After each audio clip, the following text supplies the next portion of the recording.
Aloha, all you moneymakers out there. This is Indar, and I'm your Hawaii moneymaker. And I have an amazing guest today. We've just been talking for the last 30 minutes, so we need to start talking with you guys.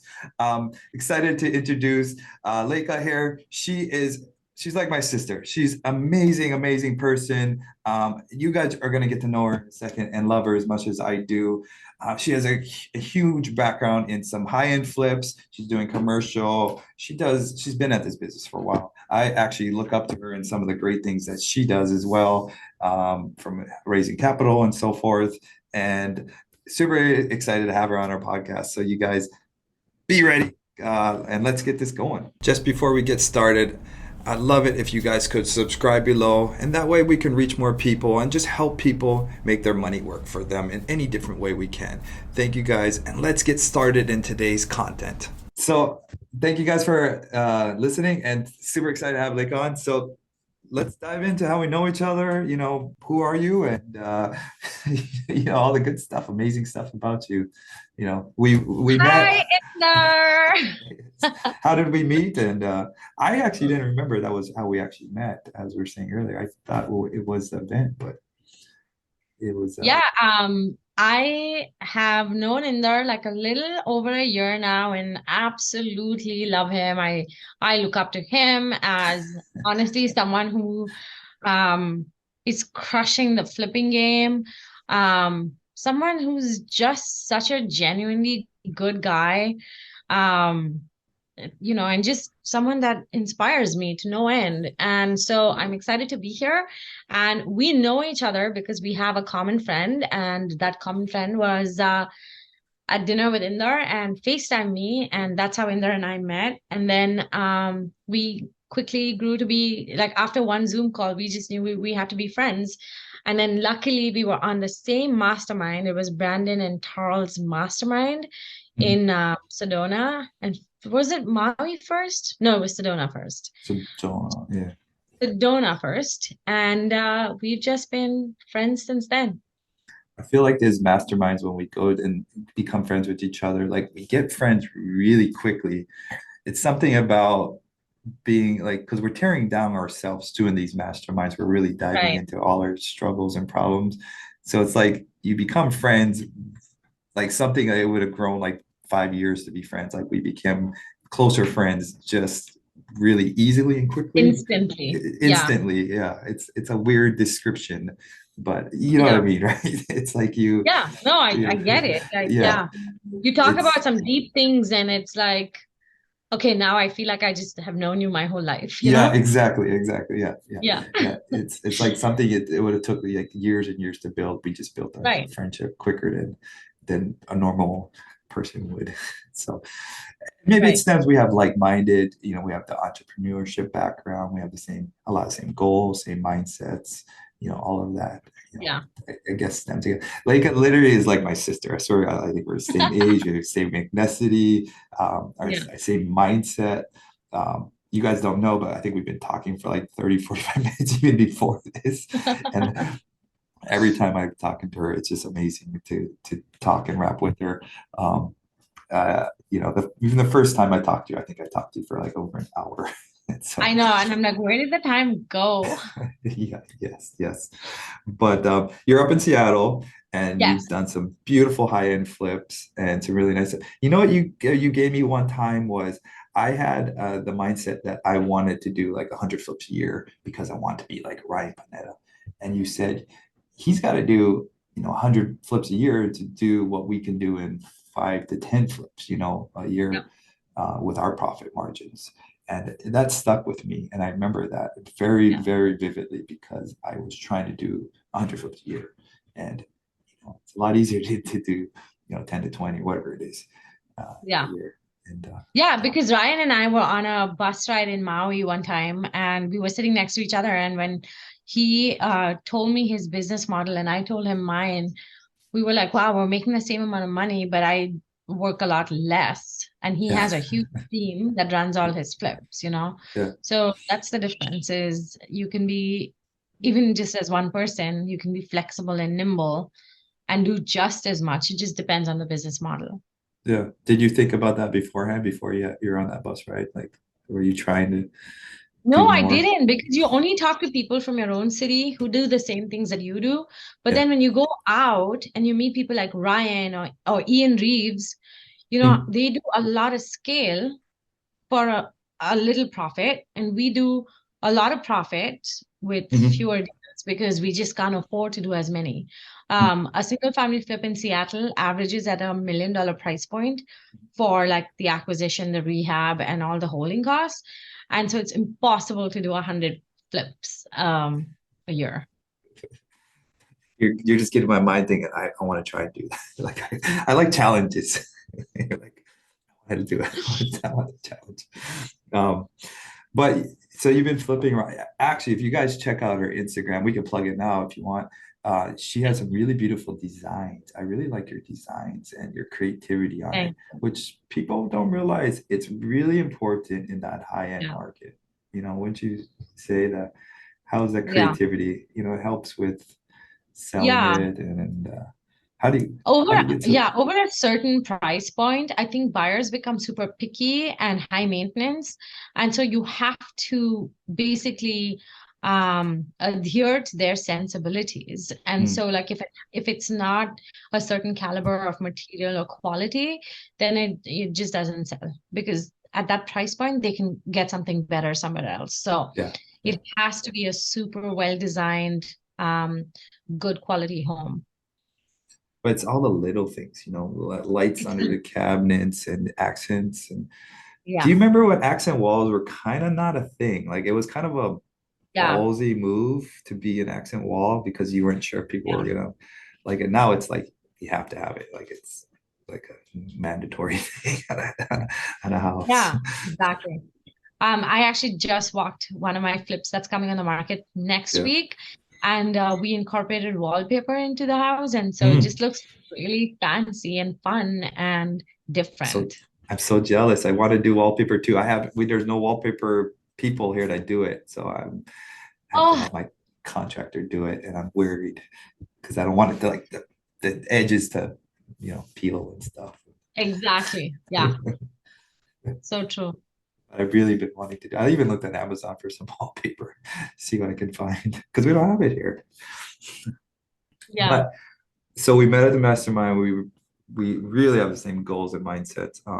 You're more into commercial and multifamily than me. I'm on your coattails really. And what are you interested in now with the multifamily and commercial yeah. space? And that's your new kind of passion and interest in a sense. Yeah. Yeah. I Yeah. mean, I bought an office building. Like I never thought I wanted an office building, but I bought an Mhm. office building and I just finished the reno. It took twice as long and twice as much and cost twice as much. But now that it's completely done, it looks really good. I in fact host my in-person meetups at the office building and it looks really good. We leased out 3 out of 7 spaces and the location is just killer. It's like downtown Seattle. So it's a new learning for me, how to set it up, how to lease it, how to properly manage it. So it's been cool to see it come into life. The other thing too is this year I finished my first syndication. So I found the deal, we underwrote it, great deal. It's 12 units in Seattle, raised all the capital I needed in 4 days and it's Jealous. just a really fun deal. And then it's a huge rehab project because Mm. that's the kind of buildings I buy. It was extremely distressed. It was a $500,000 capex, and we just got 4 units done and released to market. Really? So yeah, so we're just excited to do more of these. Have you finished leasing the whole thing up? You're going to start your refi now and so forth? No, Or are you we selling? Are just you going to sell we it? No, we are going to refinance it. We just finished renovating four Yeah. units. Oh, so now you're going We're going to go on market soon. to, yeah. Yeah. Do you start your loan process now, or when do you going to start talking with the banks? So actually not until next year because we do have bridge financing until the end Mm, of next year mm, with certain lending. mm. And so once that comes to basically once that ends, then maybe like mid next year, hopefully interest rates are down a little bit.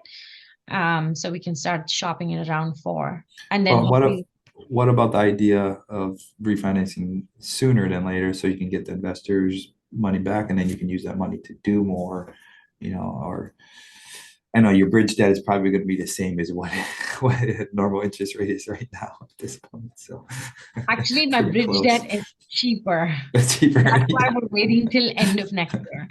It's Yeah. cheaper. My bridge debt is only 5.59%, Yeah. whereas if I had to actually get a proper like long-term loan on it now, it's like more like 8%. And you guys got that with Charles guys. It was like 75% LTV. They did. Yeah, Yeah. yeah, And then you syndicated the rest of it all. I've been exactly.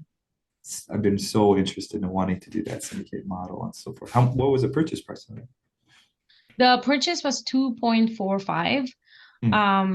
The rehab was like close to 500K. So the whole thing was like a $3 million Hmm. project. What do you think it's going to be worth after? You know, before this whole thing shifted with the market, it was going to be worth about close to four once the Nice. construction was done and all the units were filled. We're still shooting for that target, but you know, who knows? Right after we closed on it, a fourplex just down the street sold for 1.85, Hmm. and we were a 12plex for 2.45. Jeez. And so I think we got a pretty good deal on this building. Well, commercial is more of a long-term play, so they'll look at all those Exactly. comps and Yeah, they'll exactly. hopefully use an average cap rate of the area.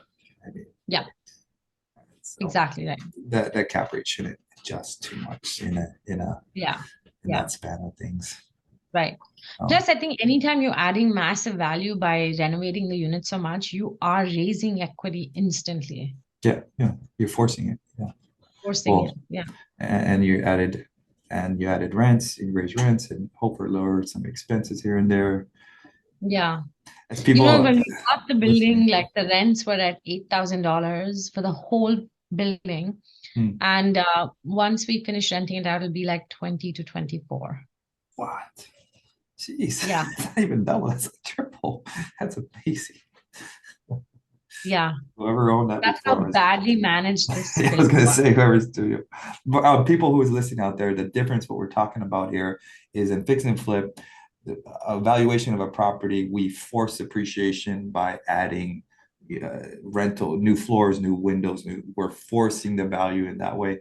And multifamily and commercial, we're forcing value by raising rents and lowering expenses, guys. So just a little FYI, the difference of the two, how you evaluate this, and the secret in multifamily is trying to value add, as we're Right. talking about. Exactly.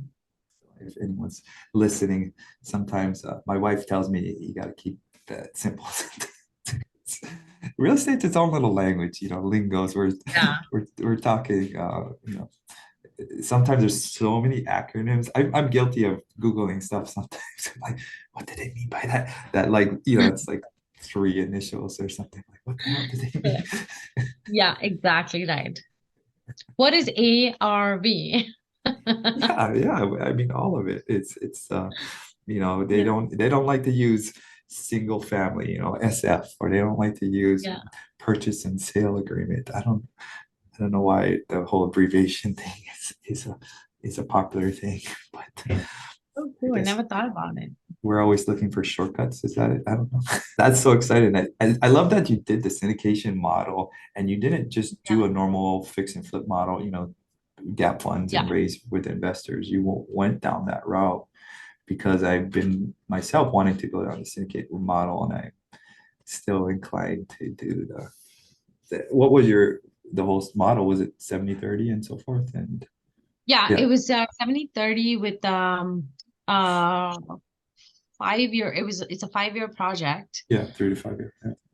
Yeah. So and then we raised all the money we needed from 30 investors total. So it worked great. And How the much did you have goal to raise? 1.2 million. Nice. Yeah.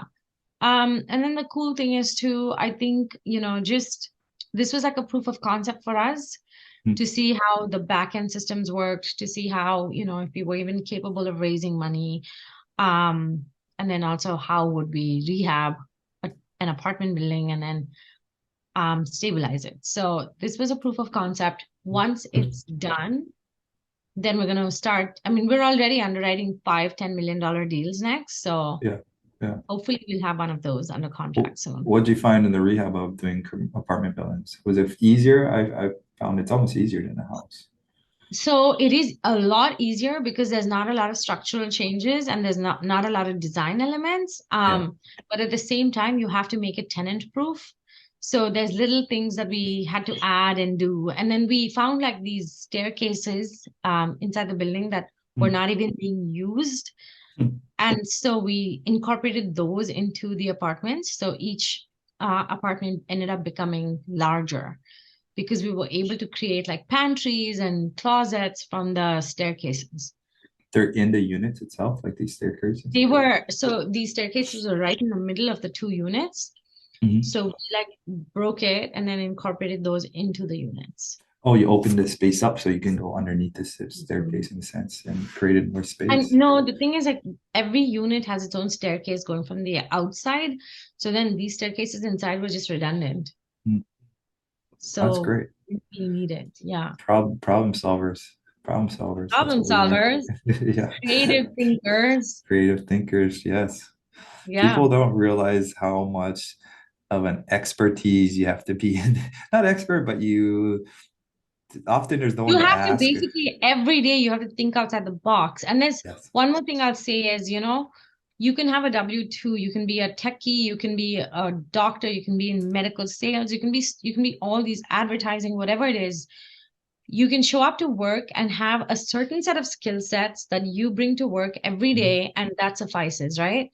But Yeah. what we do as entrepreneurs and real estate investors, first of all, a lot is riding on our own finances, right? If something could go wrong and you can get bankrupt. But the other thing is like when you show up to work every day, the skills you had yesterday and the day before, they don't apply to today's work. Yeah. Today Yeah. you need to either adapt, adopt, or like learn a new set of skills that you've never had to learn before. So true. So it's such a different kind of mindset. Like, that's why there's not too many real estate investors that do this full time Yeah. because it is very risky and every day you have to be motivated to bring it and to push that needle just 1 inch. To bring it, I like you gotta you're right, you gotta like you're man of many or woman of many hats, Many hats, one yeah. one day you're this marketing guru, figure out how to market, and the next day you're working on sales, next day you're Yeah. raising capital, you're working with loans, and you almost got to be like an expert. Like I was talking to just a commercial lender the other day, and you almost expected to know everything that they know, and here's Mhm. this lady who's been doing it 35 years. you Yeah. know I have to be like on it to be able to have a deep conversation with them. And and then you're going back into your office and you're talking to somebody else about something else. Exactly right. Like or it's just, or you're on the construction job and you're talking to the yeah. contractor and they're asking all this. The funny thing is I do a lot of public speaking now. I'm on large stages, like talking to investors and I other know, right? people in real estate. And I'm like, wow, this is another skill that I have to bring to my day job, Like I have to MC a conference. Like I've never done that before. Like, how is that going to pan out?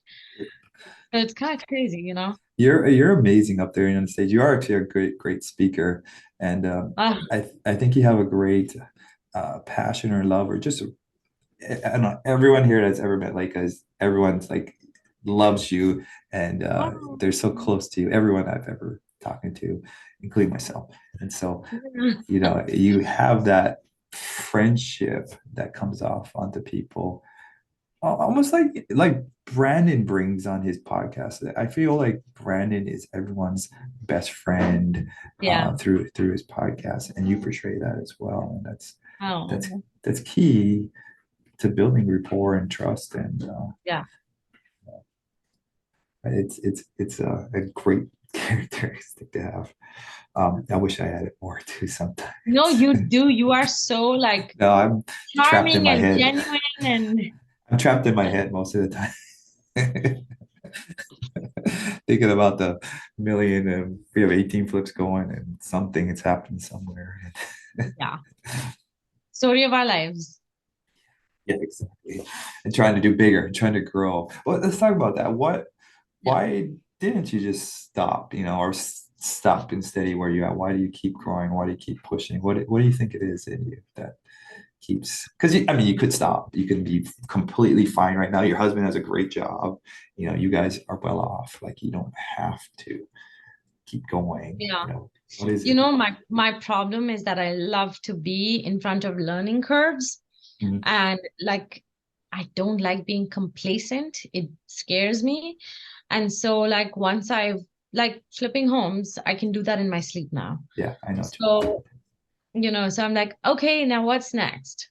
Let's go buy an apartment building, or let's go subdivide a lot, or let's go do an addition, or let's take on this challenging triplex to fiveplex conversion. Like, these are all things that I've done. And it's like constantly reinventing yourself because it just keeps life so interesting. That's all it is. It's like, okay, how do we make this interesting for us? And then it's like exciting to show up to work. Like if I just flipped homes, I'd be pretty bored. Yeah, we're talking about our comfort zone here and pushing for more. I actually asked my dad the same question the other day. Dad, why do I keep going? What is it in me? And he told me that even if you were to stop real estate, stop, live off your rentals, you would just dive into something else in general and go Yeah, full into it. So might as well keep doing this because this pays well and it's, legacy build and all the other stuff yeah, compared to yeah. how we just go into paddling, using paddling or whatever. I would just dive in head first into that and just Head get first. fully, Yeah, yeah. absolutely. So why not keep doing this, pushing our comfort zones? I think that's what we're doing. Pushing our comfort zones. Yeah, Yeah, we're comfortable at flipping. We could have stopped and keep being a yeah, flipper, but now we want that challenge or comfort zone to keep pushing for more. Uh, yeah. It's the fact. Exactly. Passion for it. Actually, talking about passion, would you say I talked about this? I was thinking about this the other day that like I have a passion for paddling. I love paddling, and then I got into real estate. Real estate wasn't like a passion at start. I feel like the more effort you put into something, the more you get good at it, successful at it, make Yeah, money at it. I think you create a passion for things. Like people don't yeah. realize that your passion is not sometimes upfront with you. It's something that's grown or something. I mean, would you agree or how would you define your I think it's like picking up a sport. mm, You can't have passion for skiing till you get good at it. mm, Trust me, my passion shoots up every February when I have to go on my ski trip, and then it just dies right after that. So I think it is like, as you get good at something, it does become more fun. And when things become fun, then they become a passion. mm, Um, when I first started working in real estate, I just thought it was the most stressful thing, but I just genuinely enjoyed it. And now it's like, it could be a passion because it's like just so fun for me. Um, so yeah, I agree. What about so one of the great things I learned from Leka is how she raises capital and how she gets investors and how she manages it all through the portal and all that great stuff. And I literally took your advice and went with it. Yeah, How is it raising capital and doing that whole yeah. process? And what do you think you became so good at it? Like you're really great at raising capital, Yeah, I think. I think just putting myself out on social media has been huge. And then I host a virtual meetup and also an in-person meetup. And because I host these meetups, I have a great attendance. Um, what started to happen was people kept asking me if I had projects that they could invest in. And so just, as a whim, I started an Invest Next account. And because that's a really good tool for capital raisers, because everything is like super well managed and the back end process is great. It's basically a capital raising tool.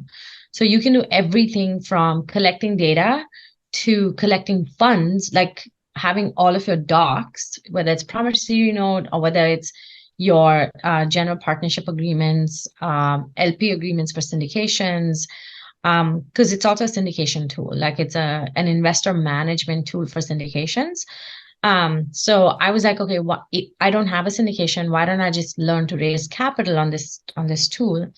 So that's kind of what I did. And once I started putting the link out there and saying, hey, you can now invest with me, I started quickly getting people on the portal to the point where now there's like 20 million on the portal that people want to invest in my projects. So, that happened. And then when I did have a project, I basically just floated it around to my network that was on InvestNext. And I raised all the money through that network. And also people that have attended the meetups and, that want to invest with me. You host a meetup, right? Yeah, we've been hosting one every so often, not regularly scheduled, but we need Yeah, to. right. So just like, hosting the meetups too, it just puts you in front of a really great group of people. Your So meetups are pretty huge too. You have a lot of people. I Sounds like. do. I do. And I think it's because, we've been doing this a long time. My meetup started back in 2018. Mm. And then through COVID, I did 3 years of virtual meetups. Um, and after that, now we've just started our in-person meetup. So Yeah. it's been really good. How Like, many people? How many people you get? You get a couple hundred, right? Something like that. so on the virtual meetups, we have like 100, and the in-person Nice. meetups, like, yeah, also 80 to 100 people. Jeez, that's awesome. Yeah. That's great. But I think what you didn't you kind of rolled over one thing. People invest with you because they've seen what you do and they trust Yeah. you and they've seen some of your work. You're not brand Yeah. new at this. You've done some amazing projects. And I think Yeah. that goes a long way with people, seeing that, your expertise, your skill set in this industry. Um, and because I also feel investors not just invest with the project, but they invest with the person. They invest with, Absolutely. you know, you should really enjoy that person, trust that person, and know that they're good at it. I heard it the other day. Somebody was going to invest in a deal, and they were questioning the investor about, hey, did you check out that roof? And the answer was, if you really think I didn't look at that roof, you probably shouldn't be investing with me.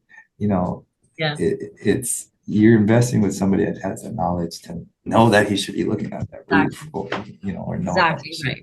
be doing Yeah. all of that kind of stuff. It wouldn't even be a question to be Yeah. The asking. operators, honestly, it is the key. Like I have investors, private lenders on my flips a lot because I borrow bridge money, right? Yeah. And if like at any given time, I can just put my hands up in the air and be like, oh, this project's too tough.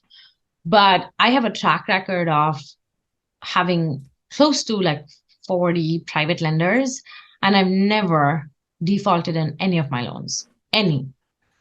Why didn't you do your commercial and do it like a flip and raise that way instead of syndicate? Because you could have. Because I wanted to scale. Yeah. So this syndication was just a proof of concept. Mm. My next syndication, and it's a small syndication, right? This whole project was only 3 million. My next one's going to be 5 to 10 million. And I can't do that with just private financing. So this was kind of my way of setting it up so that I could do a syndication from start to finish and know the entire process before I took on like a 5 or $10 million deal. And I did the same thing with my single family flips. Like I didn't want to buy another project till I had finished one project. Mm.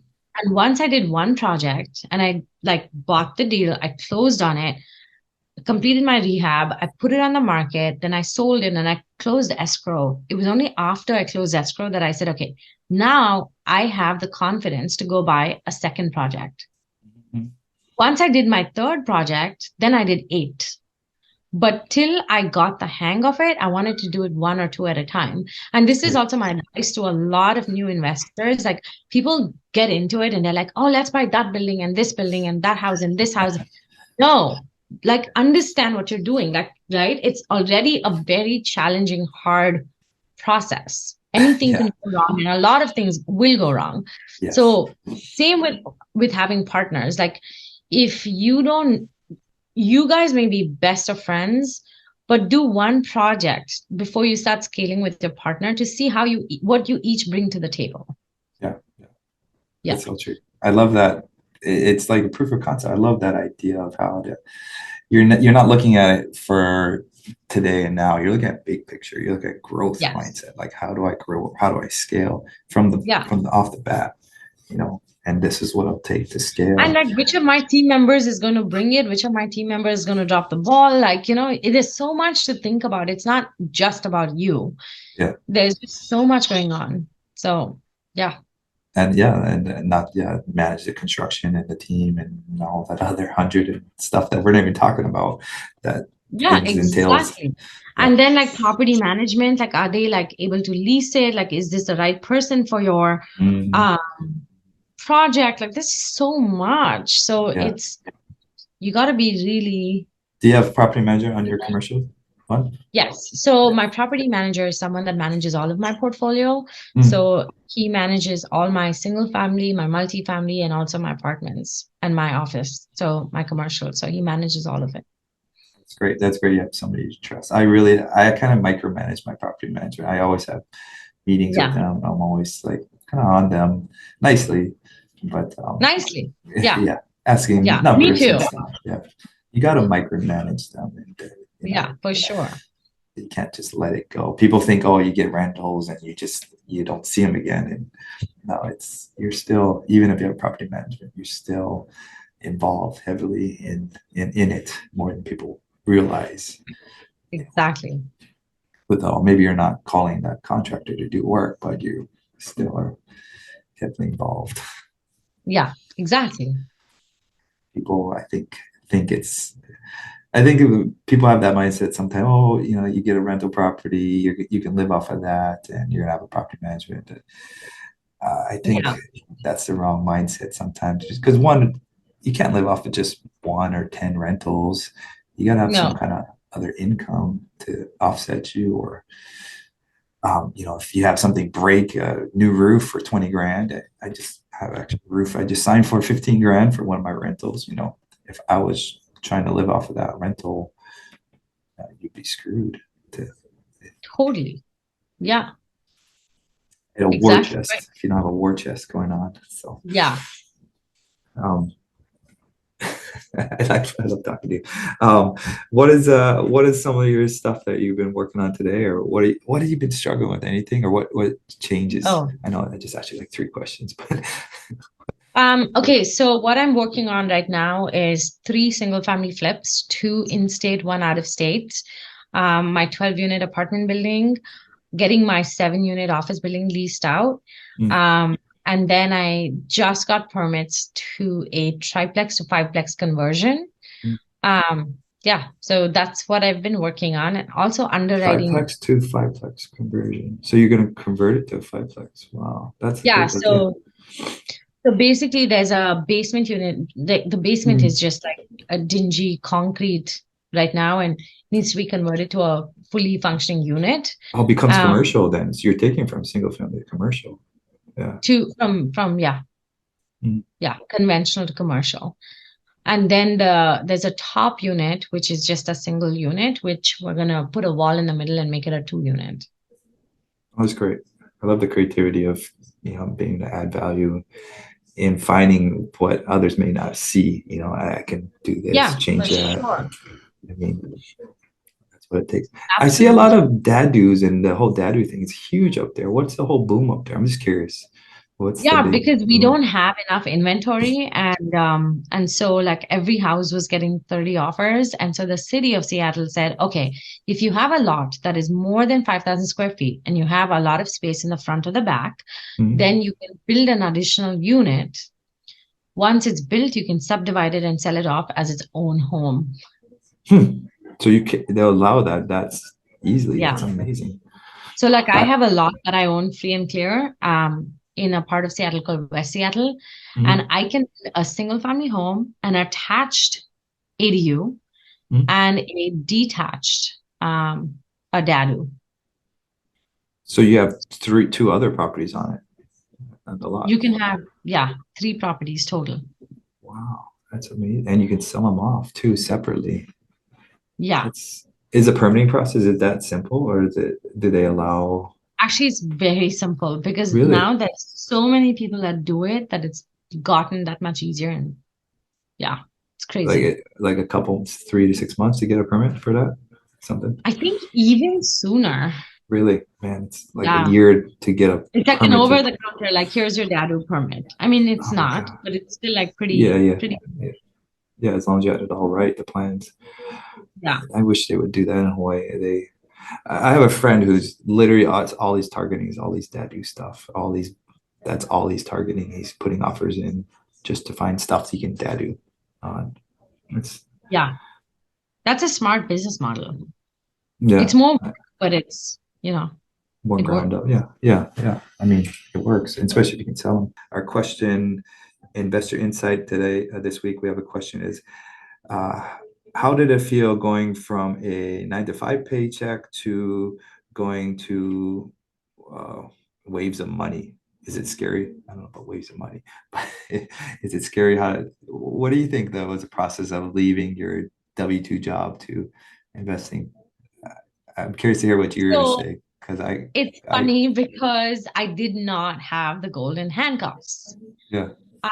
I worked a lot for very little money. So my W-2 job, my 9 to 5, was at Nordstrom Corporate. Mm, And I was a merchandise strategist. And I actually worked my butt off. Like I would be at work at 7:30, and I mm. worked all the way to 5:30, sometimes without a break.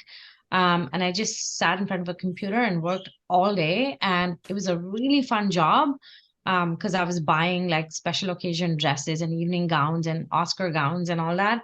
It was a really fun job for like the 118 stores in the company. That's why you Um, dress so nice. Now I put it all together. You always dress very nice, very fashionable. but then what happened was, I just got burned out and I wasn't getting paid as much. And so I was like, okay. And plus I've always been an entrepreneur at heart. And so I was like, oh, working for someone else is just not my thing. So once I started investing in real estate, I was basically able, by year 2, I was making 10 times as much as my paycheck at Nordstrom. That's a huge jump, like a huge jump. Yeah. Um, Now I do that on 2 flips, But you know. but what was that first year like making that like So that transition? first year was I basically quadrupled my paycheck. And was it scary? It was stressful. It wasn't scary. It was very stressful because it was like, you're learning a new business, you're being pulled in many different directions. Um, but it was really fun and exciting. For me, Because it you was work for hard. yourself.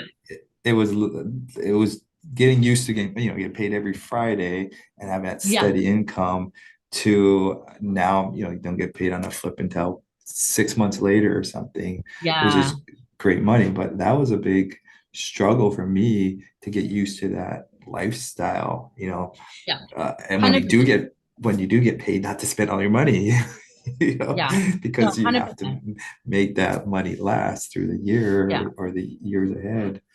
And See, that's I why I mean, I was lucky because my husband does have a good W-2. And so because he has a good W-2, I was able to take on some big risks. that's helpful for sure. But Yeah, for some of the people who don't have that, I can see that it's very I I scary. I worked until I couldn't work anymore. I was literally fired because I was trying to flip and For trying to do nothing. both. And my boss said, "Hey, you got to choose one or the other." And I Yeah, was to choose flipping. And but yeah. it was not. It's nice to have the W-2, especially to qualify for loans. Having this Oh, yeah. insurances and some Yeah. other little things that as business owners you now have to get used to it and so forth. And Yeah. I mean, if you don't have a spouse and you don't have that, um, I want to say, extra income. Yeah. extra income and that like stability, then it's important to have a good nest egg Yeah. so that if something happens, you can still, fall back on your nest egg and you're not over leveraged. I think you're gonna come to a day soon when you're gonna make your husband have to retire because you guys are gonna be making That's the hope. That's the hope. Have to take start investing in real estate. yeah, hubby, come over here and start Exactly. helping on this side. I think it's going a little better. Yeah, exactly. I hope so. I hope Yeah, so. but people often think we that last part is it waves of money. People think we make waves of money. We make good money, but our money goes back into projects or it's It out goes right back to into deals. investing. Yeah, Yeah. And you ask taxes. and taxes and yeah, and buy more rentals and whatever. And And buy more rentals. Yeah.